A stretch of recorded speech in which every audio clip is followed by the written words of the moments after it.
Okay, after the first part, then we are moving. Suddenly, the front hatch मतलब front door was thrown open and Mary appeared. We are sinking, she screamed. वो चिल्ला के बोली, हम लोग डूब रहे हैं क्या? The decks are smashed, we are full of water. हमारे चारों तरफ पानी भर गया था. Take the wheel, I shouted as I scrambled over the hatch. मैं दरवाजे के ऊपर मतलब बिल्कुल लुढ़क गया था. दरवाजे के ऊपर गिरते हुए मैंने कहा, अरे व्हील पकड़ो नहीं तो गिर जाओगे. Larry and Haw were pumping like madmen. Broken timbers hung at crazy angles. चारों तरफ से लकड़ियों के टुकड़े लटक रहे हैं. The whole starboard, right side of the ship, that is called starboard side, bulged inward, अंदर की तरफ घुस गया था. Clothes, crockery, chart, tins and toys sloshed about in deep water. सब कुछ पानी में स्लॉश्ड मतलब फ्लोट, तैर रहा था. आई हाफ स्वाम हाफ क्रॉल्ड, मैं आधा तैरते हुए इनटू द चिल्ड्रंस केबिन, बच्चों के केबिन में गया. Are you all right? I asked. Yes, they answered from the upper bunk. उन्होंने मुझे जवाब दिया, हाँ डैडी हम ठीक है. But my head birds hurts a bit, said Sue. Sue मतलब सुजान ने कहा, डैडी मेरे सर पे दर्द हो रहा है. Pointing to a big bump above her eyes. उसकी आंखों के ऊपर स्वेलिंग आ गया था. I had no time to worry about the bump head, पर मेरे पास टाइम नहीं था अभी देखने का. After finding a hammer, screws and canvas, उसके बाद मैंने कुछ पर्दे निकाले. I struggle back at the deck, मैं द डेक पे वापस आया. With the starboard side bashed open, मैंने राइट साइड से अंदर आने की कोशिश की. We were taking water with each wave that broke over us. If I could not make some repairs, we could surely sink. हमें वो जो पानी जहाँ से आ रहा था उसको रिपेयर करना था. Somehow I managed to stretch canvas, मैंने पर्दे निकाला. And secure waterproof hatch covers across the gaping holes, और जहाँ जहाँ पानी जहाँ से होल से छेद से जहाँ से पानी आ रहा था उसमें मैंने पर्दे लगा दिए. Some water continue to stream below, फिर भी कुछ पानी आ रहा था. But most of it was not being deflected over the side, पर अब ज़्यादा पानी नहीं आ पा रहा था अंदर, वो बाहर ही डिफ्लेक्ट हो रहा था, बाहर चला जा रहा था. मोर प्रॉब्लम्स एराइज का पास एरोज, और प्रॉब्लम शुरुआत हो गई. When our hands pump started to block up with the debris floating around the cabins. चारों तरफ डेब्रीज मतलब चारों तरफ बहुत ही बर्बादी का ढेर, तबाही का ढेर, that is called in English debris पड़ा हुआ है. इसमें हमारा हैंड पंप जो है ब्लॉक हो गया. More problems arose. The water level rose threateningly, पानी लगातार बढ़ता जा रहा था. Back on the deck I found that our two spare hand pumps had been wrenched overboard. Wrenched मतलब पानी में तैरना. हमारे जो हैंड पम्प जो थे वो पानी में तैर रहे थे. अलॉन्ग विद द फोरस्टे मतलब फर्स्ट एंड सेल, हमने सेल को बांधने का इंग्लिश है forestay. The jib, the dinghies and the main anchor, हमारे छोटे छोटे जो बोट थे उसको हमने मेन एंकर के साथ बांध दिया.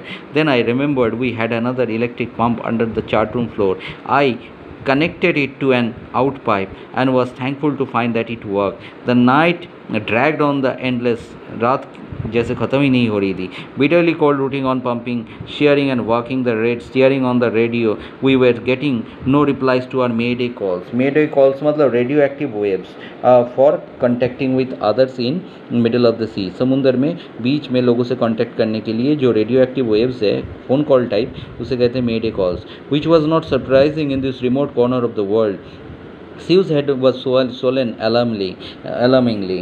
मेरी बेटी का जो सर है बहुत ही ज़्यादा फूल गया था. She had two enormous black eyes, उसके बहुत दो बड़ी बड़ी आँखें थी. And now she showed up a deep cut on her arm, उसके हाथों में भी बहुत बड़ी चोट लग चुकी थी. When I asked why she had not made more of other injuries before this, she replied, I did not want to worry you when you were all trying to save us all. मैंने बोला कि बेटा तुमने पहले क्यों नहीं बताया? तो उसने कहा, डैडी हम आपको परेशान नहीं करना चाहते थे. By morning on January 3, the pumps had the water level, now January 3, okay, sufficiently under control for us to take 2 hours rest in rotation. अभी January 3 को हम 2 घंटे का रेस्ट हमें कम से कम मिला. But we still had a tremendous leak somewhere below the water line. अभी भी पानी के नीचे कहीं ना कहीं कुछ वाटर लीक कर रहा है. I found that nearly all the boats main reef frames were smash down to the keel. हमारे जो कील है पानी के नीचे कहीं ना कहीं फिर भी अभी छेद है. There was nothing holding up a whole section of the starboard hull except a few covered partition. हमारे राइट साइड को बहुत बड़ी चोट लगी है जहाज़ के. कुछ पार्टीशन के अलावा कुछ ऐसे बचा नहीं है. We had survive for 15 hours in the wave hit. इस तूफान को आए हुए 15 घंटे हो गए, अभी भी हम सर्वाइव कर रहे थे. But Wavewalker would not hold together long enough for us to reach Australia. पर इस शिप को लेकर हम अभी ऑस्ट्रेलिया नहीं पहुँच सकते.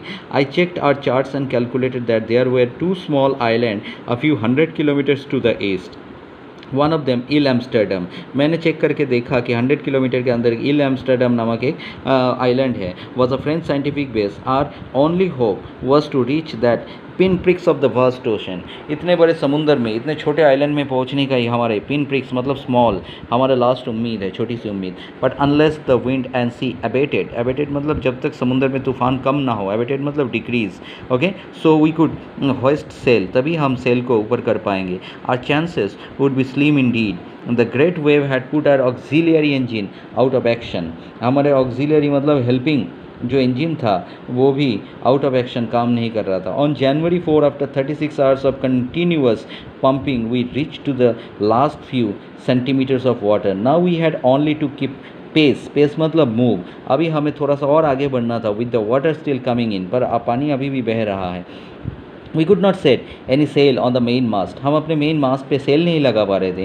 Pressure on the rigging would be simply pull the damage section of the hull apart, so we hoisted the storm jib. हमारा जो स्टॉर्म जीप सपोर्टिंग जीप था, supporting material, and headed for where I thought the two island where.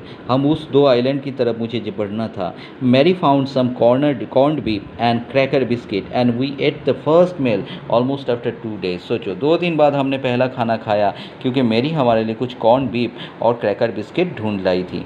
But are respite, respite मतलब हमारी खुशी, वह short live, ज़्यादा दिन नहीं टिकी। At 4 PM black cloud began building up behind us. Black cloud हमारे पीछे आ रहे थे।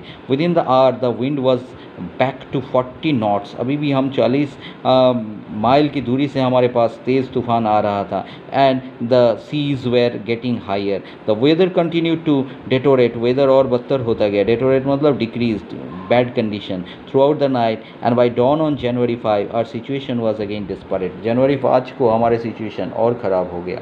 इन this part up to this much.